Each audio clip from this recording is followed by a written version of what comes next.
Hello students, there is a good news for you. Now you can write the same matter at different speeds. Link of the same is given in the description box. Thank you.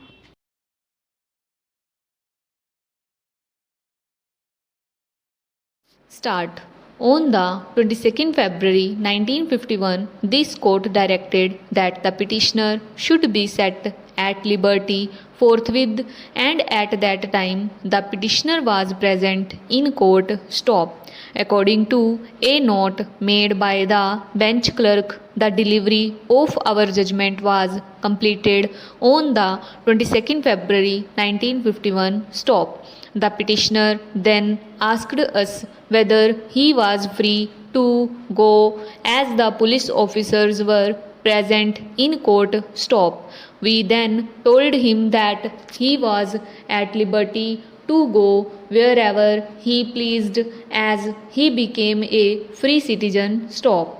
The petitioner has filed an affidavit in support of this petition, which is also supported to some extent by the affidavit filed by an advocate of this court who was advising the petitioner in several proceedings before this court and was present in court when the present petition was argued and when we pronounced judgment. Stop.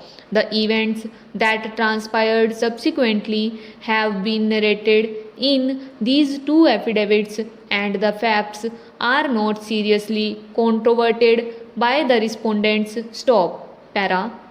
Immediately after our order was pronounced, the petitioner, along with his advocate, went out of the court hall with the intention of proceeding to the office of the advocate in Andhra Insurance Buildings in Madras. Stop. After they proceeded about 10 yards from the gate of the High Court, two CID officers who followed them from the High Court told the petitioner that he was under arrest, as there was an order of detention against him. Stop. This happened within 5 minutes after our judgment was pronounced. Stop. At the time of the arrest, the petitioner was not shown the order of detention but was taken in a car to the office of the Commissioner of Police, Madras. Stop. In the car, the order was shown to the petitioner. Stop. He was taken to the office of the Commissioner of Police, and the order of detention was served on him at the office of the Commissioner. Stop. He was thereafter taken to the penitentiary, where on the same day he swore to an affidavit before an honorary presidency magistrate, Madras, setting out these facts and contending that his arrest and detention were clearly intended to flout the order of this court and that it was illegal. Stop. He filed this petition under Article 226 of the Constitution of India and Section 491 CRPC to order his production before this honorable court and to set him at liberty by issuing a writ of habeas corpus. Stop. He was taken to the jail in the morning in a police van. Stop. Para. The petition and affidavit were placed before us on the 23rd for orders by the direction of the Honorable the Chief Justice. Stop. The petitioner wanted permission to argue the petition for the purpose of issuing a rule nisi, and it was taken up for consideration on that day. Stop. We admitted the petition after hearing arguments and issued a rule nisi. Stop.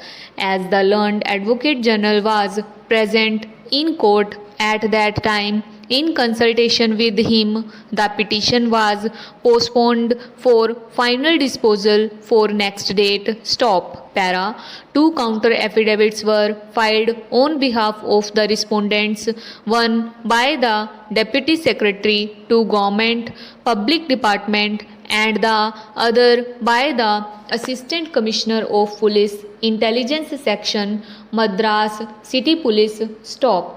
The Assistant Commissioner in his affidavit states that he was present in the High Court when the order releasing the petitioner was pronounced by this court, and under instructions of the Superintendent of Police Special Branch (CID), he arrested the petitioner in pursuance of an order of detention, a copy of which intended to be served on the petitioner was presumably in his possession and custody at that time, for he admits in the affidavit that after he got into the car along with the petitioner after arresting him, he showed the order to the petitioner. Stop.